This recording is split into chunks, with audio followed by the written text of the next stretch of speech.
Arestado ang isang lalaki sa Cavite matapos mabistong itinago sa Bulaklak ang iligal na ibinebentang baril. Sabi niya, napag-utusan lang daw siya. Balitang hatid ni John Consulta.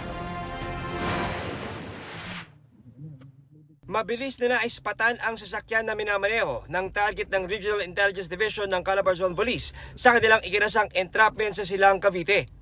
Nang makumpirmang naiabot na ang pera na bayad para sa bibiling baril,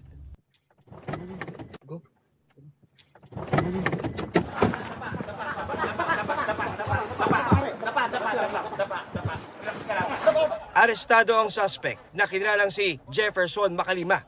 Na-recover sa kanya ang isang caliber 45 na baril na walang lisensya.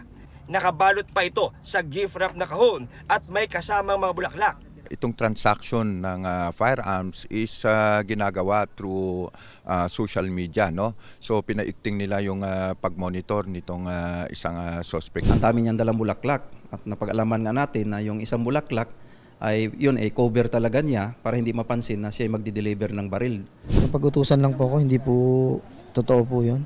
Actually po, meron lang akong, bibili lang po ako ng bulaklak talaga eh. Yung isa ho, doon sa nagpakuha. Yung isa po, ipang susupresa ko po yun sa asawa ko.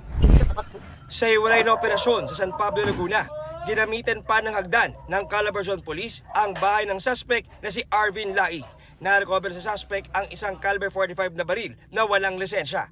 Merong concerned citizen na tumawag po sa ating kapulisan na merong isang tao, no, na laging nagpapaputok at naglalabas ng baril.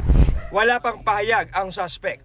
Isa sa ilalim naman ng PNP PRO 4A sa ballistic examination ang mga nakumpiskang baril para matukoy kung nagamit ito sa mga shooting incident. John Consulta, nagbabalita para sa GMA Integrated News. Kapuso, alamin ang maiinit na balita. Bisitahin at mag-subscribe sa GMA Integrated News sa YouTube. Sa mga kapuso abroad, samahan niyo kami sa GMA Pinoy TV at sa www.gmanews.tv.